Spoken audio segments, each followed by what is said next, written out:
All right, welcome back to another lecture.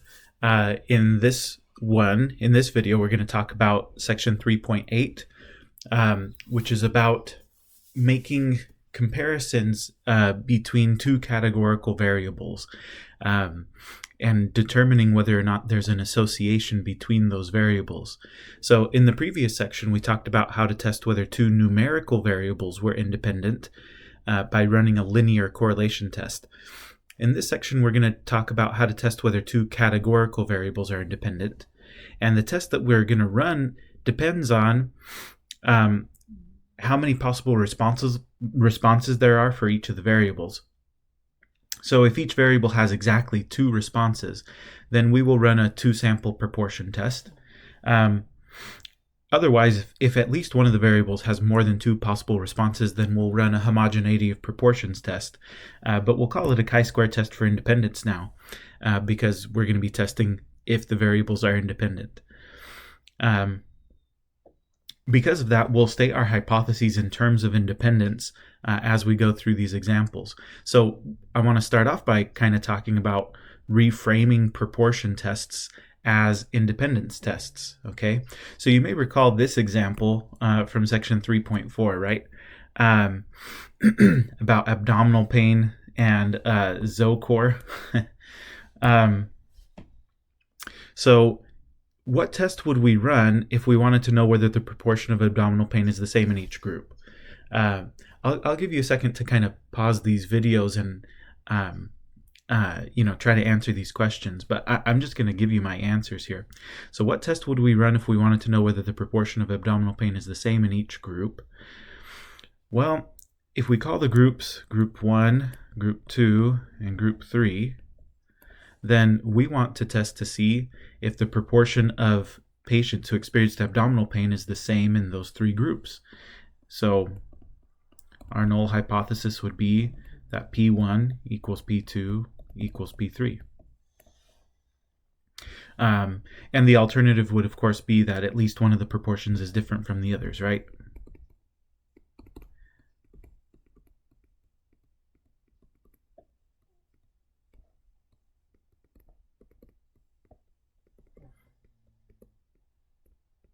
So this would be a homogeneity test, and this is the way that we set it up back in section 3.4. But we also talked in that section about the fact that testing for homogeneity of proportions is really the same as testing for independence. In order to know how to set up our test for independence, we need to know what variables we're comparing here. And I think a common misconception on a problem like this is to think that the variables that you're comparing are Zocor, placebo, and cholestyramine. But those aren't the variables. Those are just the groups, right? Those are the, you might think of it like this. Those are the possible responses to the question, which medication did the patient receive? Okay, so our column variable here is medication, okay? Okay, that's the column variable in question. And then the row variable here is whether or not they experienced abdominal pain, right? So the variables that we're comparing are medication and abdominal pain. Okay. So when we're setting up our test for independence, right, we would want to state it in terms of these variables, right, medication and abdominal pain. Now, if the proportion of abdominal pain is the same in each group, would the variables medication and abdominal pain be independent or dependent? So if the proportion is the same in each group, right? So let's say that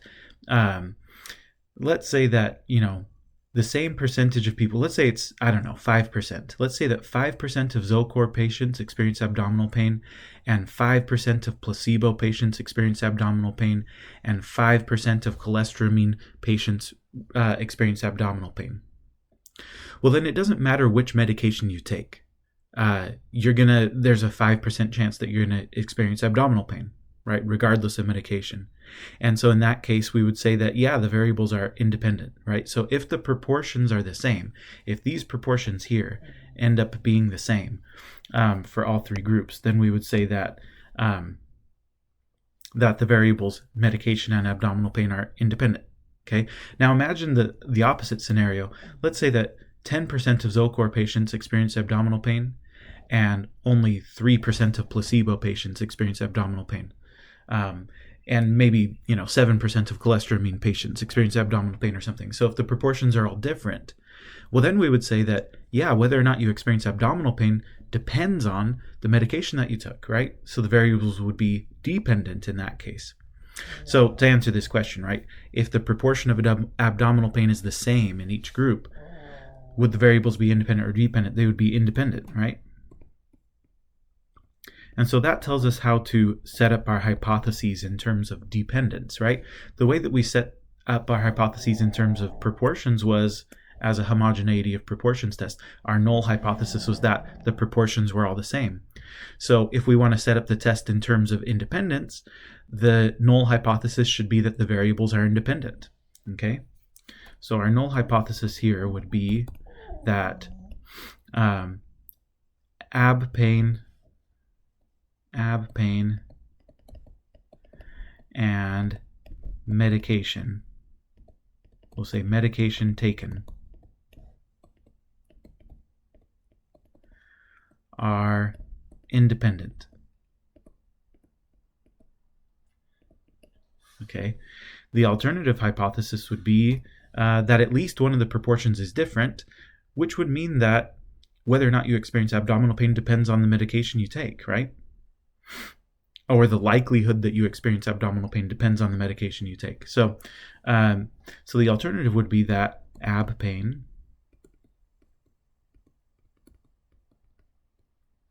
and medication taken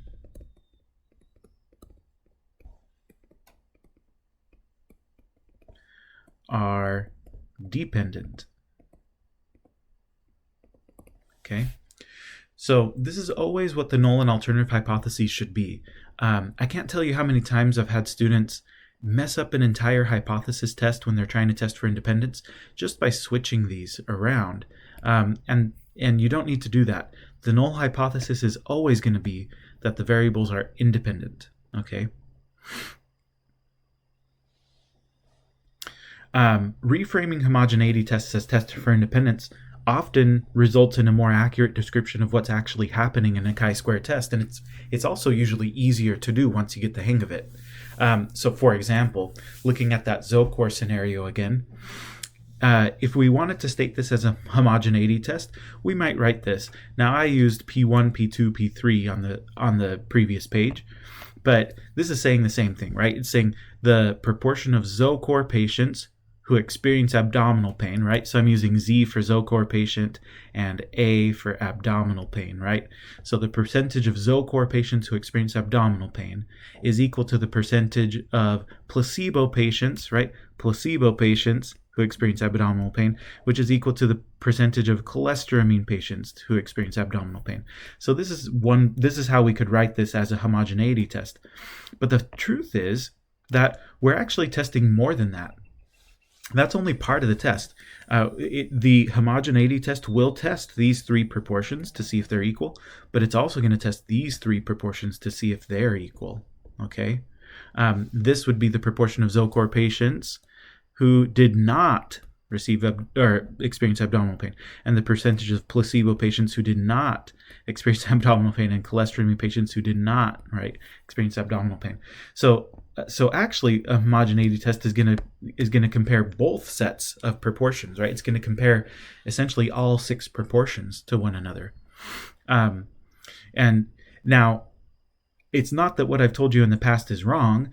In this particular case, it's okay to just write down this test, because the only way that this set of proportions could fail to be equal is if this set of proportions also failed to be equal. And that's because there are only two possibilities. You either experience abdominal pain or you don't, right?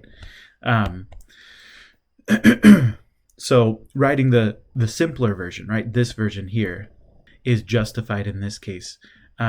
since this condition can only fail to be true if this one fails to be true.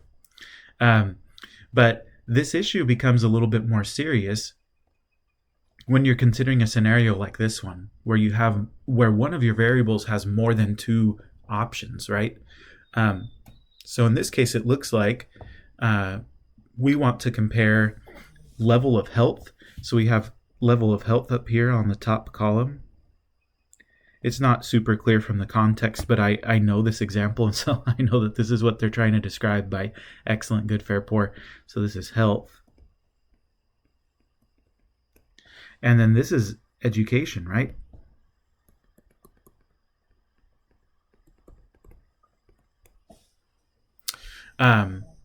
So, if we wanted to state the test that we want to run here in terms of proportions, we would have our work cut out for us, right? Because what we would want to test is the proportion of people with less than a high school diploma who are in excellent health. We want to know if that's equal, if this is equal to the percentage of people who have a high school diploma in excellent health, and if that's equal to the percentage of people with an associate's degree, right, who are in excellent health, bachelor's degree with excellent health, graduate degree with excellent health. We want to see if all of those proportions are equal, but not just that, right? We want to see if this distribution is the same across all levels of education. And we want to know if this distribution is the same across all levels of education, and this one across all levels of education. And so that's a very tedious thing to have to write down, and kind of, you really kind of have to strain your brain to think through all of that. But let's think through it just once, right? Why would it not be sufficient to just write that first comparison? Why would it not be sufficient to just test whether the distribution of people in excellent health, right, is the same across all education levels? And the reason for that is because, well, let's suppose that these proportions are all equal, okay? That still doesn't mean that education doesn't affect your level of health, because maybe some of these distributions are different, okay? So you really have to test all four of them, right? You have to test all four levels of health to see if the breakdown by education is the same. So why would it not be sufficient just to test the first one? Because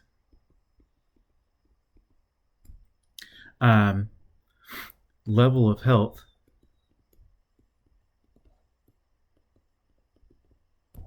may still be affected by level of education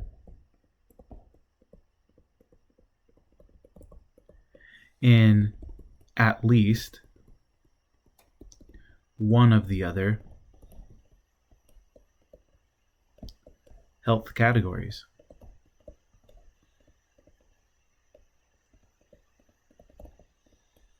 Right? Like here we're only testing in the excellent health category, right? That's what all the E's stand for in our subscripts. But what about the good, fair, and poor, right?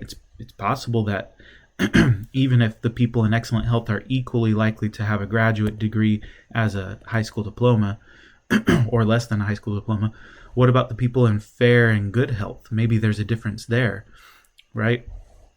So this is why you'd end up having to test you'd end up having to test all of them. Okay, the moral of the story is this. Stating this in terms of independence is going to be way easier for us, right?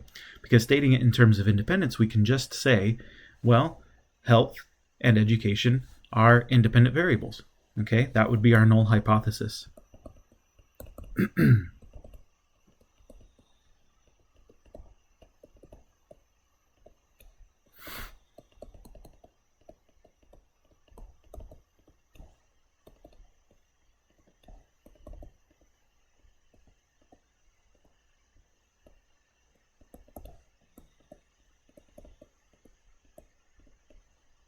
Okay, the alternative hypothesis, of course, would be that health and education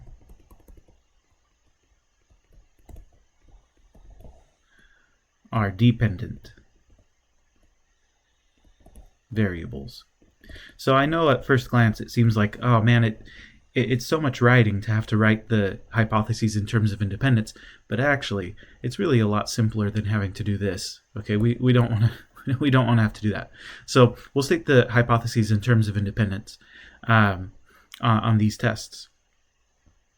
So for example, for each of the following contingency tables, test whether the row and column variables are independent at the 0.05 level of significance. In each case, compare the expected and observed counts to get a sense for how the distributions differ, if they do differ. Okay, so part A asks us to test whether smoking habits are independent of cause of death, right? So here we have cause of death.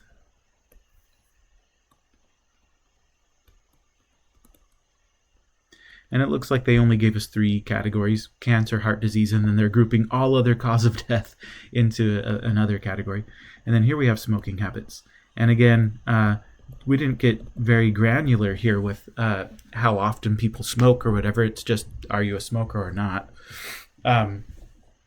Okay, so let's test our hypotheses. We want to know if smoking... we want to test if smoking and cause of death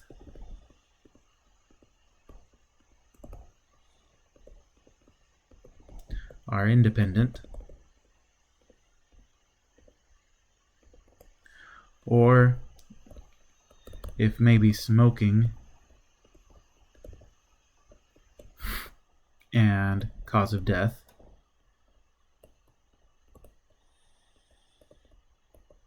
are dependent.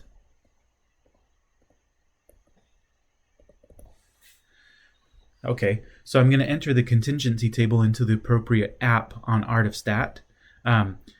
The app we should use is the chi-squared test app, right? So we'll go there in a second, but let's go to get our p-value, we'll go to Art of Stat. And we're going to use the chi-square test. And we don't want to do a goodness of fit test. We want to do an independence test. And of course, we're going to enter the contingency table into that spreadsheet. And doing that will give us a p-value that we can use to make our decision. So let's head over to Art of Stat and do this.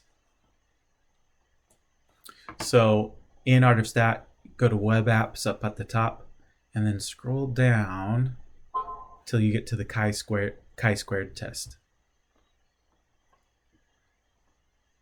It always throws me off that they write it wrong. It seems like it should be called the chi-squared test, but it's called the chi-squared test for reasons that we're not going to get into. But let's use a contingency table, okay? And so our categories,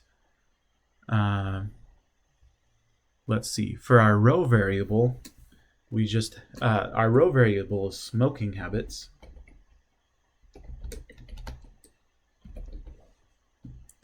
And the categories there are either smoker or non-smoker. For our column variable, it's cause of death. And the labels are cancer, heart disease, and other. Okay, then we can fill out the contingency table: 135, 310, 205, 55, 155, and 140. Okay. And then presently it should fill out all this stuff. It should give us a p-value. It should give us a side-by-side bar chart. This may not be super useful. Maybe it is, maybe it's not. In this case, let's look at this. I think it's building this off of this conditional distribution here. So we're looking at they're doing row percentages, it looks like. So this is the percentage of smokers who died of cancer. This is the percentage of non-smokers who died of cancer. So yeah, this is actually kind of a useful thing, right? So you can look at the percentage of smokers who died of cancer versus the percentage of non-smokers who died of cancer. And you can see that that's a smaller percentage, right? Smaller percentage. You can compare heart disease and other. You could also just look at the expected counts, compare the observed counts to the expected counts, and you can see that, you know, if cancer, if cause of death is not affected by smoking habits at all, then we would have expected 123 smokers to die of cancer, but we actually see 135 smokers died of cancer, right? And you can do similar comparisons with the rest of the categories, right? Like you could say, well, if smoking doesn't really affect your cause of death, then we would have expected 155 non-smokers to die of heart disease, but 162 of them did. Well, 163, or sorry, we would have expected 163 of them to die of cancer, when in reality about 155 of them did. So anyway, it looks like what we expected. We expected fewer heart disease deaths among smokers than we observed, and we expected fewer cancer deaths among smokers than we observed. So I think if you smoke, you're at an elevated risk for dying of cancer or heart disease, right? I guess it goes without saying then that if you're a non-smoker, we only expected 121 to die of other causes, but 140 of them died of other causes. And that's just because, well, you got to die somehow, right? Nobody's getting out of this life alive. So everyone passes away from some cause or other.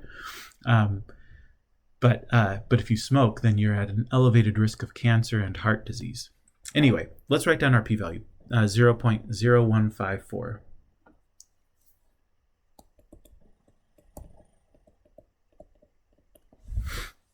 Okay, with that, we can make a decision. So 0.0154 is less than 0.05. So reject the null hypothesis. Okay?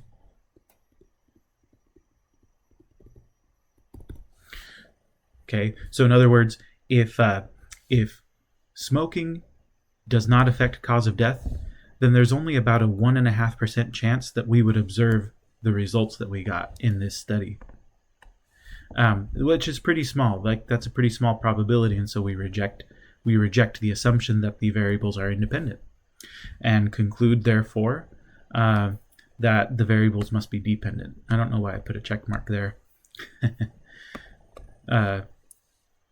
But I put check marks a lot of places that I probably shouldn't. But anyway, we'll say the evidence, or there is sufficient evidence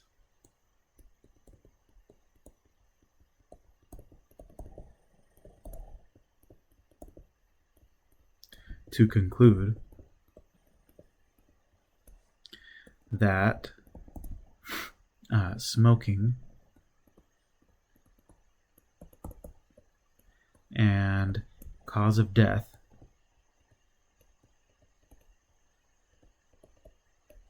and I usually put these in quotes just to identify that these are the variables we're talking about, I guess. You don't have to do that, but there's sufficient evidence to conclude that smoking and cause of death are dependent. Okay, so there's an association between these variables, okay? There's an association between smoking and cause of death. Now, technically, we can't say what direction, in most cases, right, when you're doing a test for independence like this, you won't be able to conclude in which direction the logic flows. Like, you won't be able to say, well, does smoking drive cause of death, or does cause of death drive smoking habits? In most cases, you won't be able to say that. But in this case, I think we can, because it's not as if you know your cause of death ahead of time and then base whether or not you're going to smoke on what you're going to die from. right? That's not the way it works. Clearly, it must be the other way around. So we could say something, we could conclude something a little bit stronger in this case, right? We could say something like, not just that smoking and cause of death are dependent variables, but more specifically that your cause of death depends on your smoking habits, right? I think that we could reasonably make that conclusion. But that'll do it for part A. Let's do the next one. So let's compare education and level of health and see if maybe your health is affected by how much education you have, or maybe how much education you have is affected by your health. We'll talk about that. Let's run the test. So we want to test whether education, that's my dog smoking, or not smoking, smoking is on my brain. No, that's my dog snoring in the background. Anyway, education and health. We want to know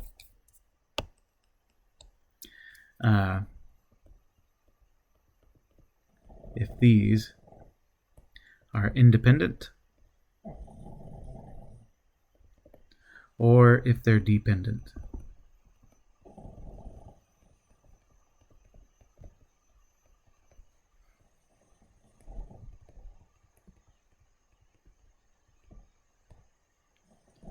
Or dependent. Okay, we're going to go to Art of Stat. And we're going to run a chi-square test for independence. Not for goodness of fit. Let's see what our p-value is.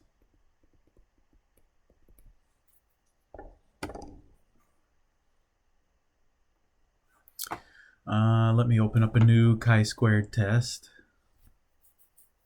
Okay. We want to do a contingency table. Our row variable this time is education. And we've got several levels here. So we can abbreviate some of these, maybe LHS for less than high school, HS for high school, JC for junior college, B for bachelor's degree, G for graduate degree. Okay. And then we have health is our column variable. We have 4 categories there. Excellent, good, fair, and poor. Okay, and then we can fill out the contingency table.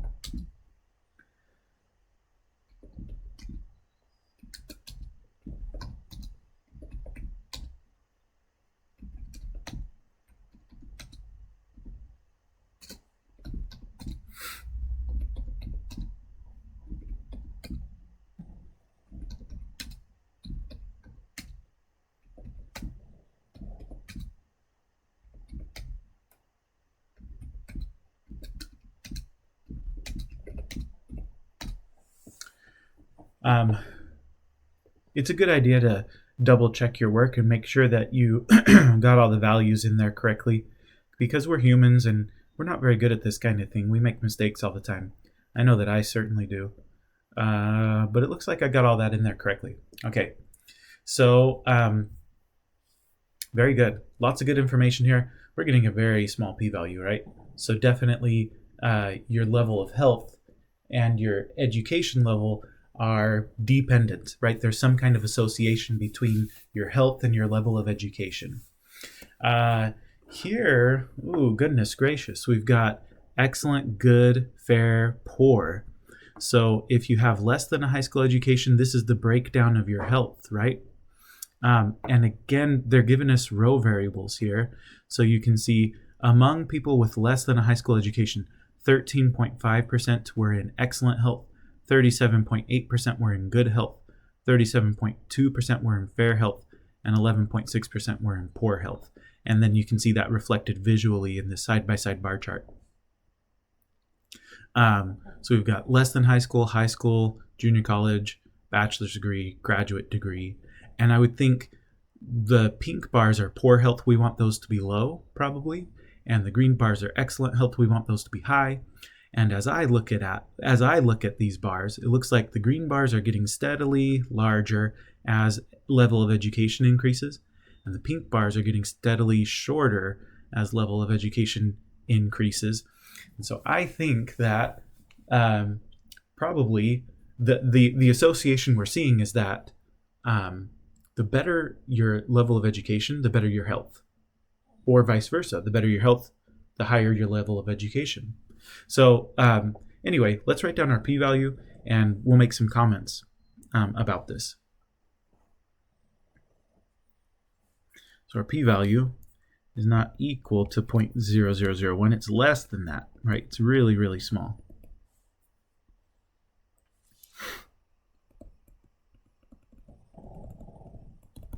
(0.0001) is far less than 0.05. So we reject. We reject the null hypothesis. There must be a dependent relationship here.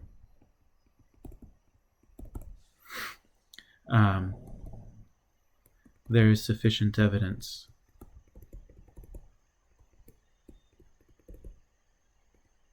to conclude, whoops,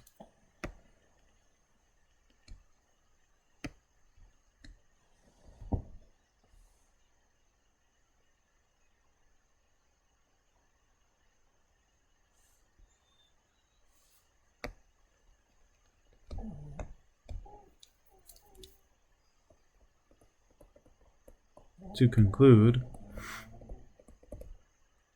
that education and health are dependent.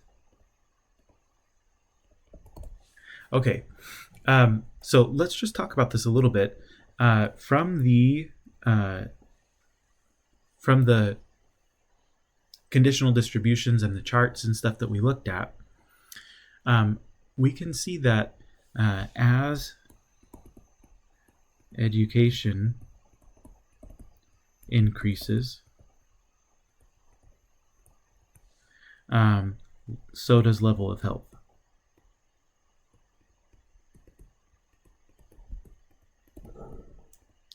But we need to be careful here, because we can't necessarily say that it's your level of education that causes better health outcomes. It could be the other way around, right? It could be that if you're a healthy person, then you're able to go get more education, right? I mean, imagine if you struggle with some kind of chronic disease your entire life, it might make it harder for you to go to graduate school or something like that, right? You're like, imagine if I don't know, you have some kind of like cerebral palsy or something. It might make it hard for you to go to college, right? I'm not saying that individuals in that circumstance can't do it, because I've actually had students who have been in that category, right? So they can do it, but it's a challenge, right? It's a challenge. So anyway, so does your level of education affect your level of health? Like, does level of education drive your level of health? Or is it the other way around? Is your level of health driving how much education you're able to get, right? So the results of this study won't answer that question, right? They don't really answer that question. So you'd have to do some further research to know. But one thing is certain, as we look at the trend, as your level of education increases, so does your level of health, right? And vice versa. As your level of health increases, so does your level of education, right? So that's sort of the relationship there between those variables. Okay. So let's talk about this when we've got raw data. If we're trying to determine whether or not two categorical variables have some kind of association, right? If they're independent or dependent, right? A contingency table is not raw data, right? So the first step for comparing categorical variables is to create a contingency table, right? Your raw data might start off looking like this, using the health and education example as before, right? Each row would be an individual. So this is an individual who has a high school diploma and is in good health, right? And this is an individual who has, I guess, an associate's degree and is in good health, right? So we've got our variables in columns, education and health, and then we've got our individuals in rows. So we need to take that raw data and make it into a contingency table like the one that we just looked at. Now, the apps at Art of Stat will create the contingency table for us. We can just insert the raw data and then it'll give us a contingency table. However, I'm going to insist that we do this ourselves in Excel because for a couple reasons. Number one, the contingency tables that Art of Stat comes up with may not always display exactly what we want. And so if we do this ourselves in Excel, we'll have a little bit more control over what kinds of conditional distributions we're looking at, right? Whether we're dividing by row variables or column variables, and that kind of thing can be useful. But the second reason is because if the contingency table is a 2x2, then we shouldn't run a homogeneity test, right? We shouldn't go to the chi-square calculator. We should actually run a two-sample proportion test. And so we'll need to know that before we go to run the test. So we'll make the contingency table in Excel first, and then we'll put that contingency table into the appropriate app from artofstat.com. Okay, let me just give you a couple examples. For these examples, you'll have to open up the data for 3.8 Excel workbook that you'll be able to find with these notes on Canvas, right? So make sure that you open those up so that you can follow along and do these examples with us. But this one says, a professor collected information about the students in his class regarding whether they are left or right-handed, where they sit in class, front, middle, back, and whether they took a practice test before their last exam. His data can be found in that workbook. Compare the following pairs of variables by making a contingency table and an appropriate side-by-side bar graph. Then run an appropriate hypothesis test at alpha equals 0.05 to determine if the variables are independent. Show the contingency table and the hypothesis test below. Okay, very well. So we want to do seat position versus practice test. Let's take a look at this data. So I've got the workbook open here. So we've got seat position, right, back, middle, front, versus whether or not they took a practice test, yes or no. Okay. So if we want to make a contingency table, then we can select those values. Actually, we can just select all the data, just do Control A, and that'll get all of it. Then we can insert a pivot table. Let's do this right here in the existing worksheet. Just anywhere. Right there is a good place. And we want to compare seat position versus practice tests. So I'm going to drag seat position to rows and then seat position to values. And then I'm going to split those values. Right now, this is just giving us a frequency distribution. It looks like we had 34 students sat in the back, 33 in the front, and 35 in the middle. But if we want to break that apart now by whether or not the students took a practice test, we can drag practice test to columns, and that'll give us our contingency table. If you want to rearrange these, you can. Like, for example, if I want to put middle, if I want it to go back, middle, front, so that it's in order, then I can click on that cell and then put my cursor so that it turns into like these black arrows, and then you can drag middle. And then if you would rather that it say yes, yes first, and then no, you can do that. I mean, it's not totally necessary, but yeah, we could drag. But we could drag this column over and put it in whatever order we like. But so that's that. Okay, so there's our contingency table. We were also asked to make an appropriate side-by-side bar graph. Now, I could insert a bar graph the way that this is, but that's not going to be, it's not always going to make the best graph when we do it that way, because what we really need are relative counts. Because there might not be an equal number of people in the back, middle, and front. In fact, in this case, there are the same number of people in the back and then the middle, but there are fewer people in the front, right? So the front bars are, of course, going to be lower than the other groups, but that doesn't really tell us a lot because there were just fewer people in the front to begin with. So I'd rather have these as percentages. But let's write down this contingency table first, because we were asked to do that. So let's write down our contingency table. So we have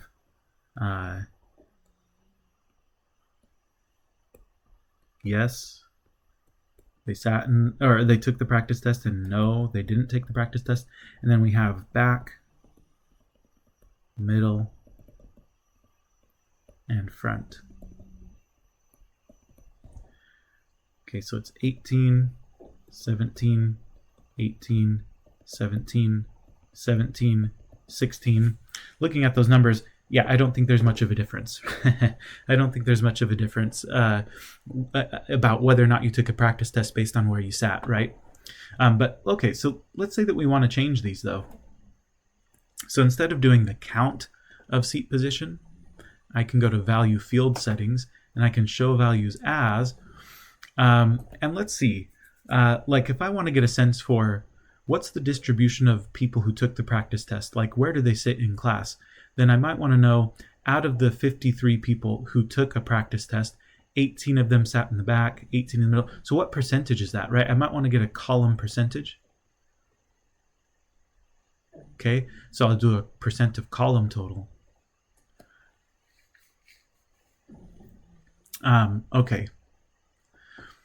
So then you can kind of compare, like, oh, back versus front, not much of a difference. Back versus front, not much of a difference. Or sorry, yes, took the practice test versus didn't, right? Took it versus didn't, took it versus didn't. There's just not much of a difference here at all. But we can run the test. Let's head over to Art of Stat.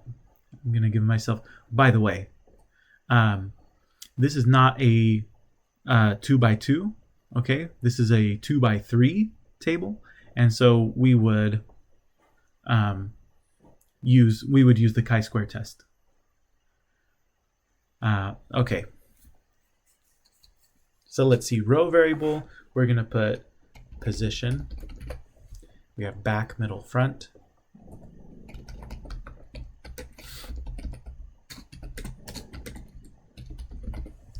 And then column variable, we'll put whether or not they took the practice test.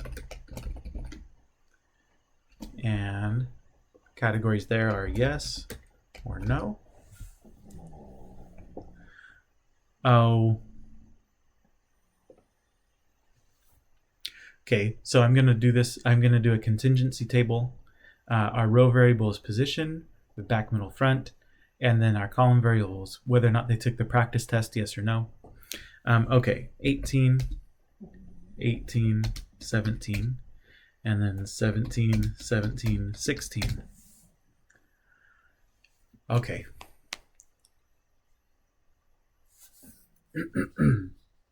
Okay. We are getting a very large p-value. Our p-value is 1, right? It's like there's absolutely no difference, right, between these groups. We can look at the expected counts. If the groups were in fact the same, then this is exactly what we would have expected, and this is what we got, right? So we got exactly what was expected if the groups were in fact the same. So there's just there's absolutely no difference here. Let's write that down.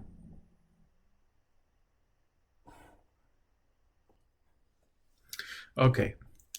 Oh goodness, we didn't write down any of our any of our stuff so far. So we'll say seat position,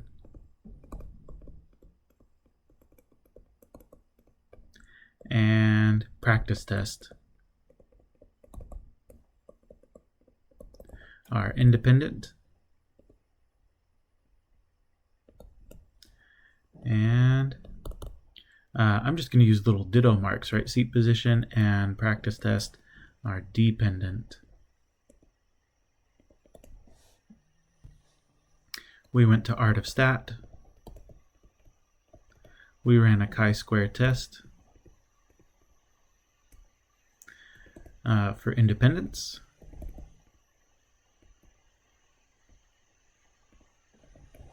And we got a p-value of 1, right? Really large p-value. So our decision Well, 1 is clearly not less than 0.05, so we do not reject. We do not reject the null. So in conclusion, we would say, yeah, there's not really a correlation here, right? There's not an association. The variables are not dependent, they're independent, right? We would say there is not sufficient evidence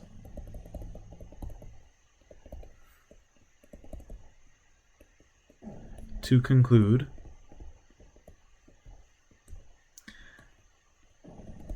that seat position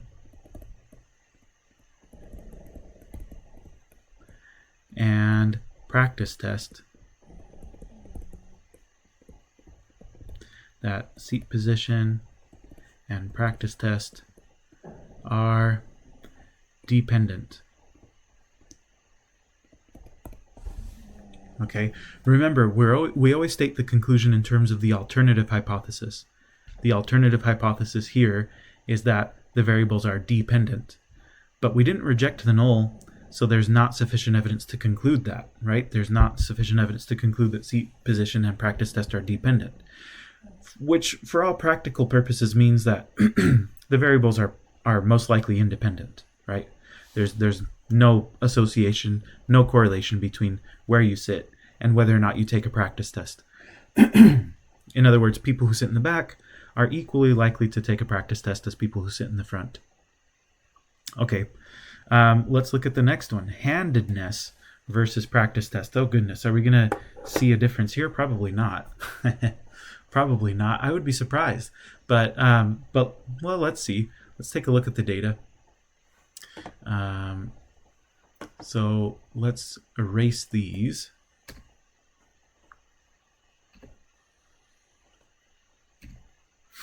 Okay, and we'll insert another pivot table. I guess I could have used the same pivot table and just manipulated it, but okay, we want to compare handedness to practice test. Okay, so there were 12 left-handed people in our study, 91 right-handed people, but we want to break that down by whether or not they took the practice test. So we'll drag practice test over to columns. Yeah, once again, I don't think we're going to see a difference here.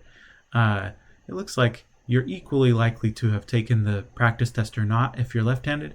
If you're right-handed, well, there's a slight improvement, but it's not substantial. Okay, let's write out that contingency table. So we've got handedness, right? Left, right, and we've got practice test, no, yes. And we could have, if we wanted to, rearranged those columns, but this is fine. 6, 6, 44, 47. Notice that this one is a 2 by 2. So we're not going to run a chi-square test. Okay, we're going to run a 2-sample proportion test. Okay. Let's take a look. Let's get a contingent or let's look at a bar graph. We can maybe do let's show the values as let's say that we want to know like what proportion of left-handed people took the test or took the practice test versus didn't take it, right? Then we'd want to know a row percentage. We'd want to know out of the 12 left-handed people, right? What was the breakdown? And out of the 91 right-handed people, what's the breakdown? So we want to do maybe row percentages this time. You could also argue, well, let's do column percentages because I want to know what percentage of people who didn't take the practice test were left-handed versus right-handed, right? And you could do that as well. So we could do percent of column total, okay? And then get a slightly different perspective, okay? Either one is fine. Let's insert a bar chart. So if we're trying to determine, whether or not your handedness affects whether or not you take the practice test, it just seems like this would be a hard graph to use to make that comparison. I would want to do percent of row total there, because then I can see more clearly, okay, so if you're left-handed, you're equally likely to have taken the practice test or not. If you're right-handed, then you're more likely to have taken the practice test than not. Now, in this case, the results are kind of distorted, because notice that our axis only starts at 46% and goes to 52%. So this is really zoomed in at the top. If we wanted to make this chart a little bit, more accurate, we could let me select that column and then format the axis so that I can set the minimum closer to 0%. Maybe, well, we'll just do 0%. How about that? Okay, if you take it all the way down to 0%, then it's like, okay, so the results aren't quite as dramatic as they originally seemed, but there is maybe a little bit of a difference. Let's run the test. Now, again, because our contingency table is a 2x2, we should not run a chi-square test. The app will let you do a 2x2 table, but that's not the test you should run. You'll get a better result if you compare two proportions instead. So go to the Compare Two Proportions app. And here it's actually going to be useful for us, I think. So we can do, if we do individual observations, then we have to type in the raw data, which we could actually do, I suppose. No, it's not going to work to do the raw data for reasons that I don't want to get into right now. So don't do the raw data. We'll have to give the summary. We'll have to do the number of successes. So we'll go to number of successes. And here it's probably going to be useful for us to have, let's display this.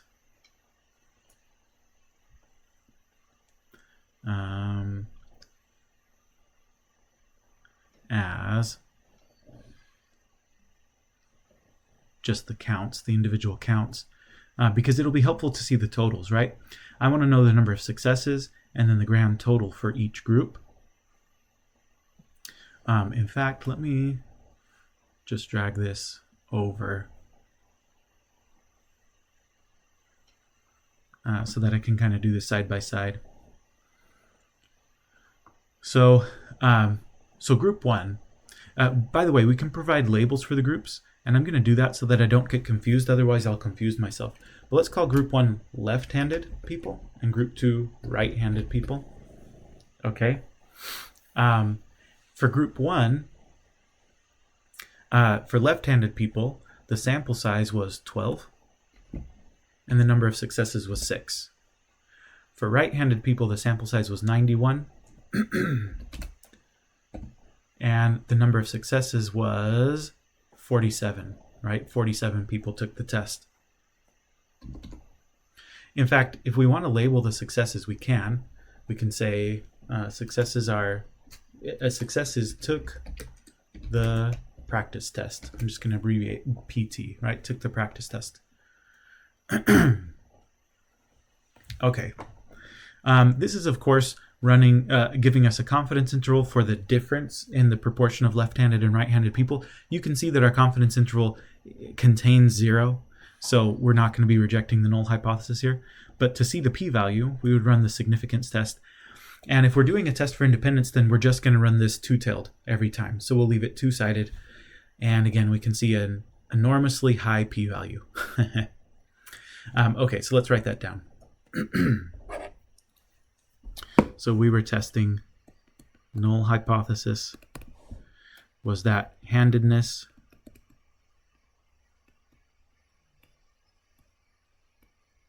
oh goodness, I can't spell handedness and practice test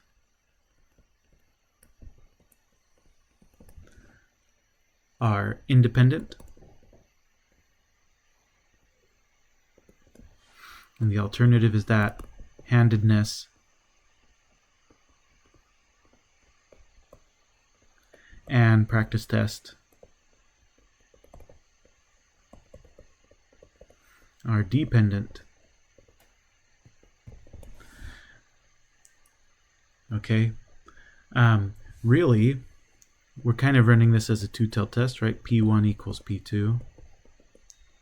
P1 does not equal P2. Where group 1 is the left-handed people and group 2 is the right-handed people. Okay, you don't have to write these parts down if you don't want, but that's just to be clear, that's kind of the test that we're running. And we did this by going to Art of Stat, and we used the compare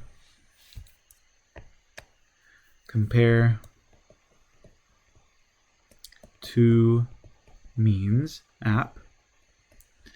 For group 1, we had a sample size of 12, and the number of successes was 6. For group 2, we had a sample size of 91, and the number of successes was 47. Okay. In fact, Art of Stat gave us the sample proportions, but let's write down the p-value. So our p-value was 0.9145, and well, we could say our sample proportion for group 1 was exactly 50%, and for group 2 it was 51%, or 51.65%. So yeah, there's just not much of a difference there, especially with sample sizes as small as ours, right? We only had 12 left-handed people in the study. Okay.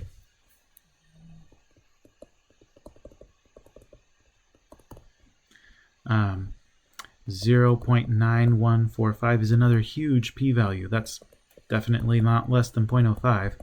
So do not reject the null.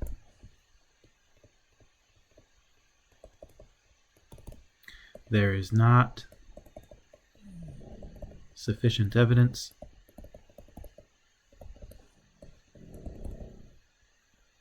to conclude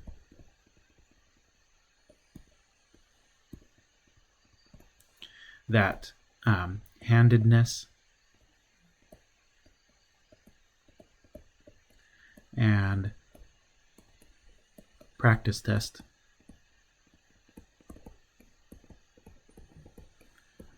are dependent variables. Okay. Very good. One more. I think I want to give you one more. I hope that we reject the null hypothesis here, but I could be wrong. But I just want to kind of give you an example of what that would look like, okay? So one more, it says nearly 1,000 college students were asked about their stuffing preference at Thanksgiving. Their responses, stratified by gender, can be found in the Data for 3.8 Excel workbook. Make a contingency table and a side-by-side bar graph for the data in Excel, and then test whether stuffing preference is independent of gender. Okay, let's head over to Excel. So looking at this example 3, we've got gender and then stuffing preference.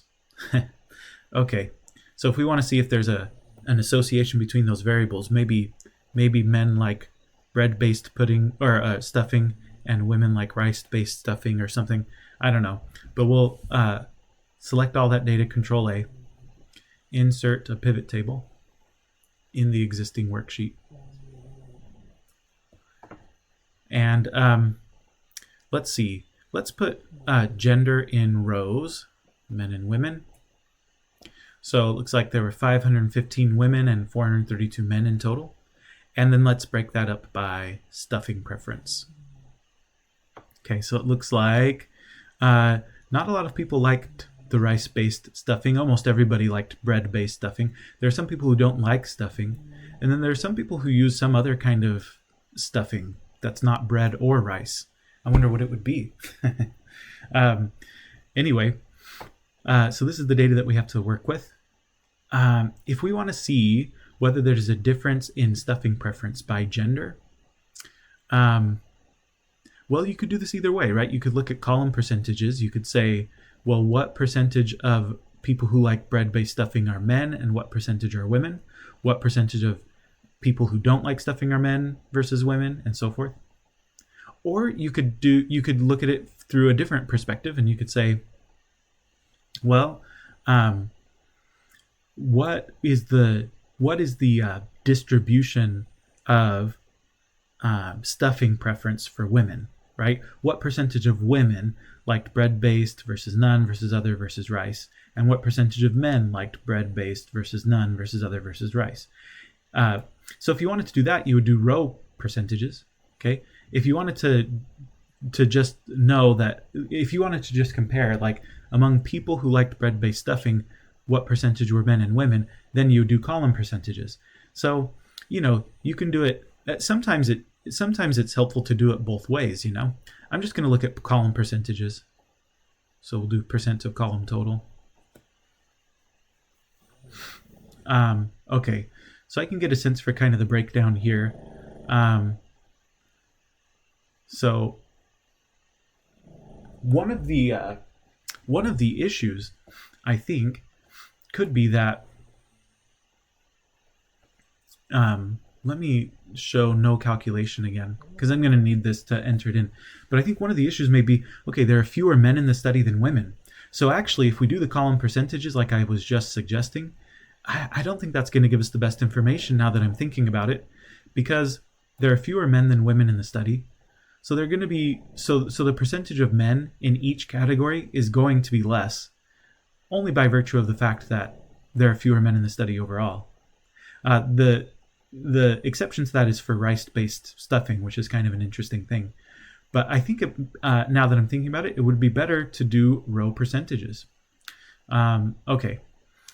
Let's at least write down this contingency table, and then we'll come back and we'll do the row percentages, and we'll get a side-by-side bar graph. Okay, so we have bread stuffing, and we have none, and we have other, and we have rice. And again, you could rearrange those columns if you want. Oh, I don't need to make it quite so big, huh? Because we just have female and male as our row categories. Okay, 450, 366. Notice that this is not a 2x2 table, so we're definitely going to want to run a chi-square test. 12 and 28. So we want to test to see if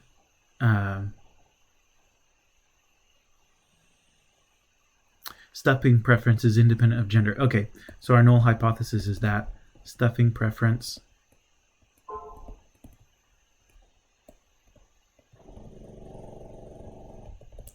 and gender are independent. And then our alternative is that stuffing preference and gender are dependent.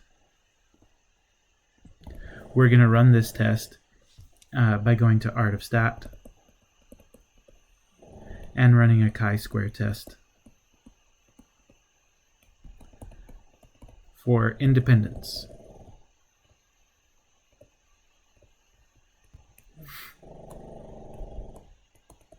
There's my dog again, snoring away. Oh, to be a dog, right? They got the best life. Okay. So let's do that. Oh, you know what? Actually, I said we would make a little side-by-side bar chart, so I can look at row percents. We said that would be more useful than looking at column percents in this case, and then we can insert a side-by-side bar chart. Now, the chart that they make at Art of Stat, it might be this same chart or it might be a different one. I think it will be probably a row percent chart in this case, which is good because that's the one that we want. But the point is that Art of Stat will only make one chart, right? It'll only make one kind of chart. And it may not be the kind of chart that you actually want. In this case, I think it will be, but it won't always be. And this is why I kind of insist on doing this ourselves in Excel. But okay, you can see the difference in the breakdowns. Oh, goodness. So men are more likely to say that they like rice-based stuffing than women are, for sure. But otherwise, things look fairly similar. Maybe we won't be rejecting the null. Man, that would be disappointing because I wanted to give you an example where we did reject. But let's see. Let's run a chi-square test.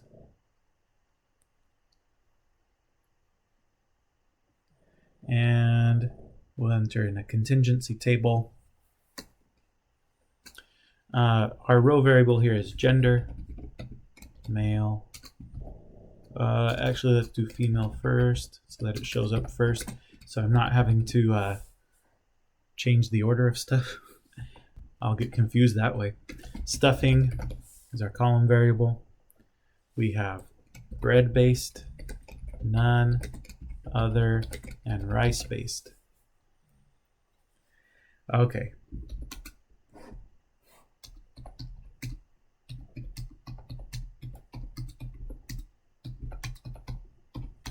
Okay, you can double check, make sure you got all that stuff in correctly. I think I did. Looks good. Okay, we will be rejecting the null. Thank goodness. All right. And yeah, it looks like they are giving us the same chart that we came up with in Excel. They're doing row percentages, okay, for their conditional distribution. If I want to look at the expected counts, okay, we expected, if gender has no effect, right, on stuffing preference, then we would have expected only 18 men to say that they like the rice-based stuffing, but we had 28 men say that they like the rice-based stuffing. We can look at the residuals maybe, get a sense for where the largest differences are. That is the largest difference, right? It's with the rice-based stuffing. Okay. 0.0151. Let's write it down.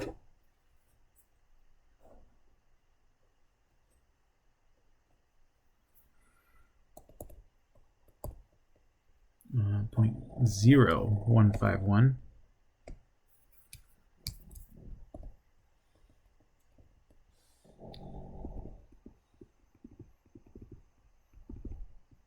.0151 is less than 0.05, so we reject H null, and our conclusion is that there is sufficient evidence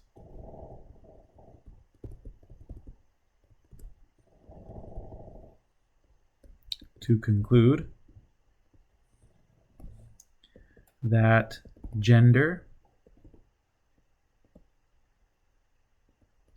and stuffing preference